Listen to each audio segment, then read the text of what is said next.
bueno, sí quería para terminar con la... I would like to underline this last sentence.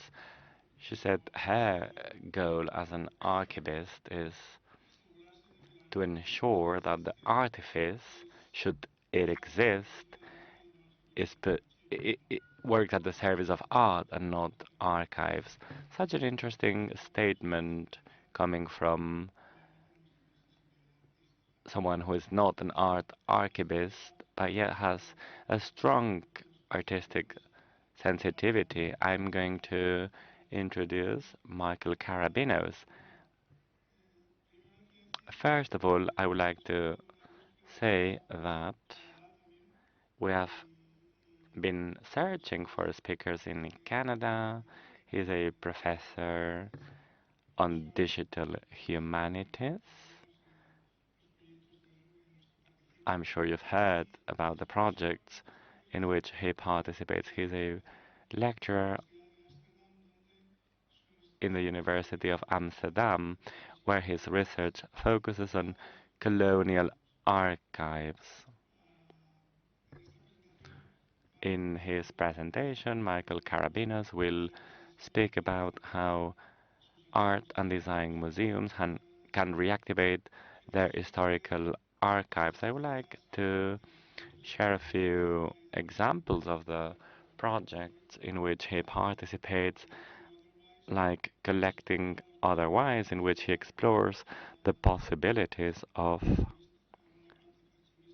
an of different archive practices, reflecting a ever evolving society,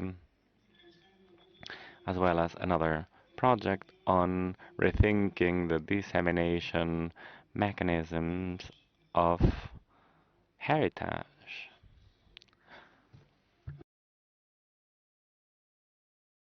Then there's another quote about the projects in which he participates, and it has to do with how can patrimonial institutions respond to the challenges ahead while learning and how to connect communities with the archives that are going to be custodied by institutions. Of course, my remarks do not condition his presentation, but it gives you a background. Michael, you have the floor. Thank you very much. Well, thank you everyone for being here, and thanks for the invitation to come today. Okay, so today I'm going to ask, how can art museums use the archival acquisition process to fundamentally alter their scope, their role in society, their legacy, the way they disseminate heritage? In this presentation, I will look at two projects that I've been lucky enough to be involved with at museums in the Netherlands that center on the acquisition of new archival material, one that is completed and one still ongoing. Both projects evolved from a need to expand the stories told by both museums and draw attention to institutional blind spots in their collecting and exhibition work and policies. Between these two projects, I hope to offer a look at the way acquisition can be an active statement, which can both highlight and undo institutional shortcomings. The first involves the search for, exhibition of, and acquisition of the Van Abbe family archive at the Van Abbe Museum, while the second comes from Het Nieuwe Institute and the implementation of an archival care rider to center care in a new alternative method of active acquisition.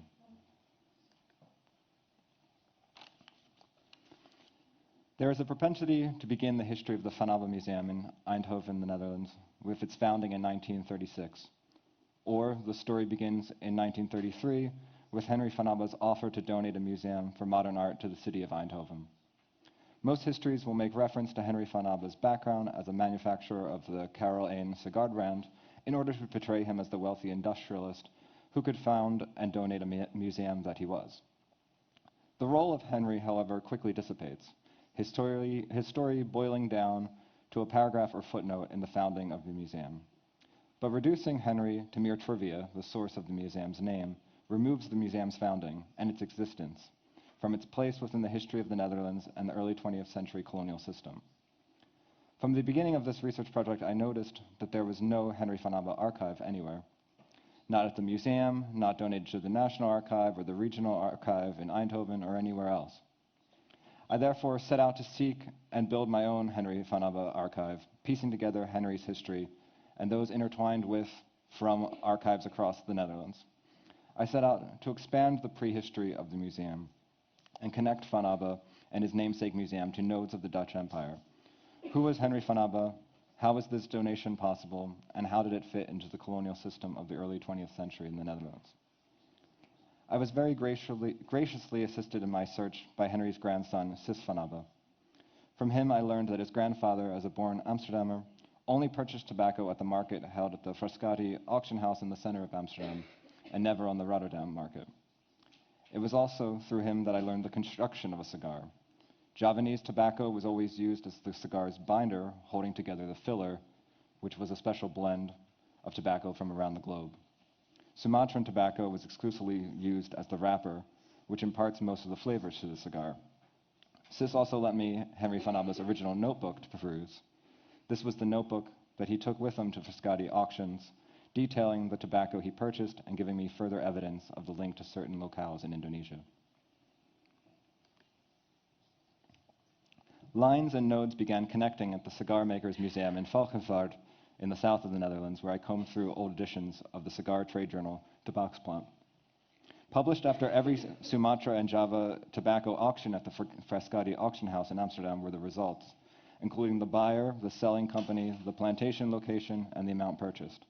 By scouring these reports for Henry's name, I learned the names of land opening corporations and brand names to take with me to other archives.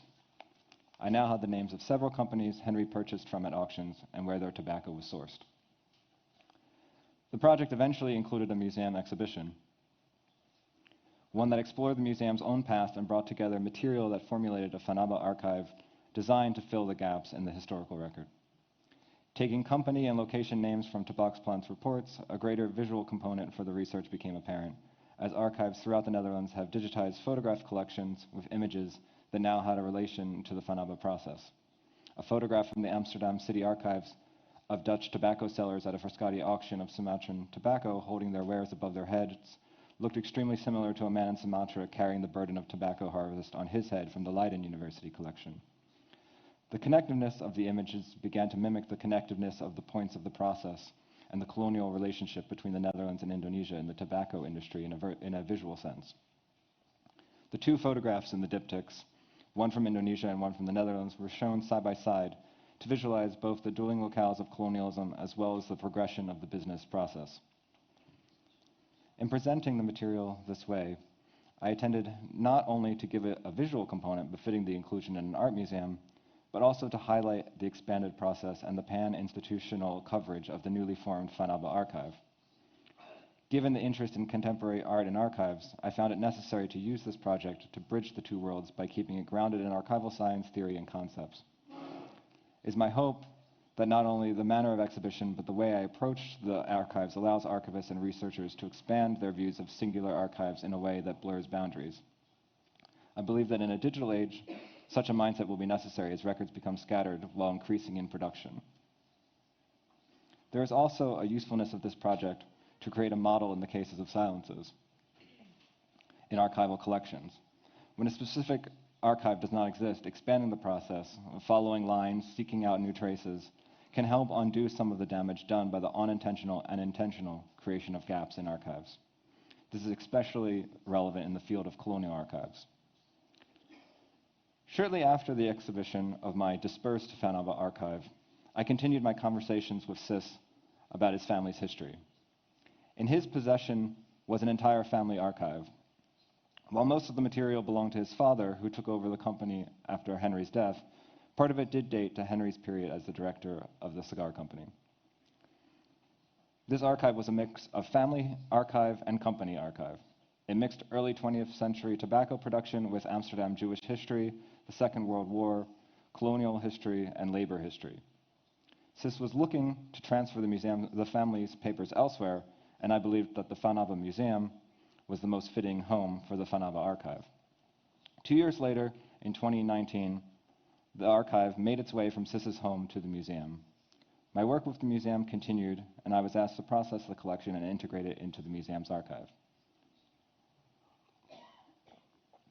While the archive is clearly from the perspective of Henry and the Van Abbe family, the acquisition of this archive represents an important step for the museum in its well-documented strive for decolonization and demodernization. With material from the family archive in the museum, along with myself and other researchers, we have reconfigured my original exhibition and incorporated it into the current long-term collection display, delinking and relinking. This multi-sensory exhibition attempts to delink the artworks in the museum's collection from the past and relink them to the issues of today. By incorporating the colonial prehistory of the museum, the exhibition acknowledges the museum's past, explores the extent to which beneficiaries of colonialism such as Henry knew the truth of colonial exploitation, muses on the colonial legacy of museums, while also connecting to contemporary issues within today's multicultural Netherlands. In our new presentation of Henry, however, we had his archive. While we continued to expand it conceptually, the acquisition of the family archive brought the Van Abbe archive home to his namesake museum. It allowed the museum to face its colonial history and not shy away from its founding. The acquisition enabled the museum to use material from the archive to shine a light on its previously hidden histories, and from there expand the exhibition into a project inviting artists from Indonesia to visit the former plantations that we now knew had grown tobacco sourced by Henry.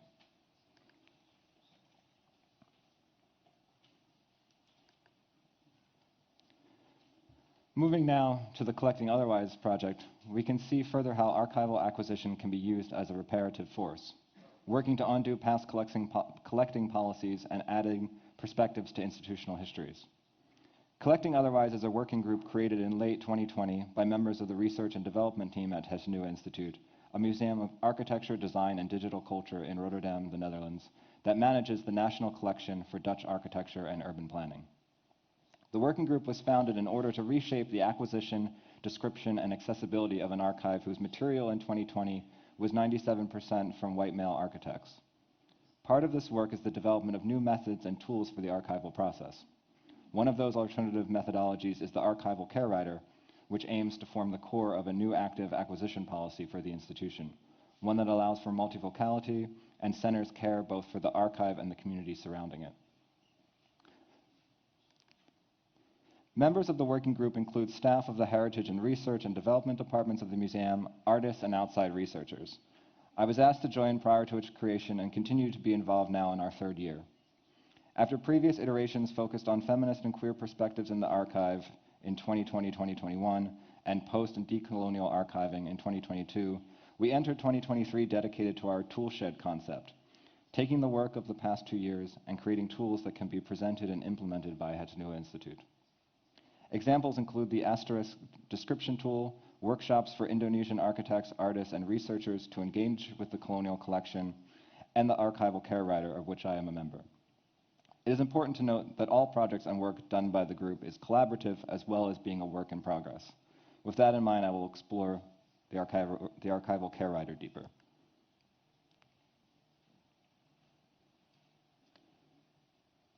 But I must note again that the archival care rider is a work in progress. Like much of the tools being developed by Collecting Otherwise, it is an ongoing process, informed by our work with the archives in question and the collection of the museum. Secondly, the archival care rider is a project being developed by a smaller group within the Collecting Otherwise group. On this project, I am working with Satara Narani and Hedy Behrens of Het Nieuwe Instituut, as well as Harriet Morley of the Collecting Otherwise working group. And without them, it would not be possible to continue the work that we're doing. The archival care rider is based on the concepts of an artist's rider, the technical and logistical needs of an artist before and during a performance. Harriet brought this concept to the first working group meeting in 2020 through the lens of care and asked us to think about, as a group, what care we would need when working together as a group meeting online in the midst of the first wave of the COVID pandemic. This care rider soon evolved into the idea that archives, too, need care, and questions can be asked of archivists, donors, and users on the technical and logistical needs of the people surrounding the archives and the archives themselves. How can we care for an archive? How can the institution care for the donor, ensure their needs and desires are met? How is the archivist cared for as this additional work is placed in front of them? The archival care rider is a tool that can be used to tilt the axis of the archival process, specifically the period surrounding and following acquisition. With the archival care writer, we seek to reposition the roles of creator, donor, archivist, and user by providing a new form of care for the archive. Our first case study, whose acquisition we are slowly using to rewrite the active acquisition policy of the museum, is of the Vrouwen Valabona, or Women Building Housing Network. This network, centered in Amsterdam, was active beginning in the 1980s. By housing this archive, one created by a diverse and dispersed group of women, Het Nieuw Institute can begin to shift the gender disparity in its collection and shift the narratives and perspective of Dutch architecture in the late 20th century. And while the archival care writer employs a feminist framework, one that is placed within the framework of a feminist ethics of care or radical empathy as described well by Caswell and Sifor, this should not be misconstrued as meaning that it is only applicable to what can be considered feminist archives. Though the first case study is the Vrouwen Valabona archive, this does not mean that the archival care writer cannot be applied to other cases. Rather, we see that the archival care writer as having applicability across collections from various creators. Through the archival care writer, we view 4 different groups of stakeholders that archives work for: the creator, donor, archivist, and user. Understanding that terms like creator, donor, archivist, user can be fluid and at times overlapping, we see these 4 groups as part of a community of records that surrounds the collection. Creators become donors, who can also act as users. Archivists work with donors and researchers in the user process that creates new records. We know that these 4 terms are not mutually exclusive, but are instead labels that various actors can inhibit at various times in the process. Jeanette Bastian uses the term community of records as the community as a record-creating entity, and the community as a memory frame contextualizes the records it creates. These stakeholders, however, become an even larger community, a community of co-creators who shape the meaning of an archive and how it's perceived. As Eric Ketelaar has pointed out, every interaction, intervention, interrogation, and interpretation by creator, users, and archivists is an activation of the record. Each activation leaves fingerprints which are attributes to the archive's infinite meaning. The boundaries between stakeholders are thus blurred, and the archival care writer must be applied to the larger community of records using this increased definition of archival creator. Through the lens of care, we see an archive like the Vrouwen Valabona archive as a community of records. Within this community, networks are formed from the connections between people and groups.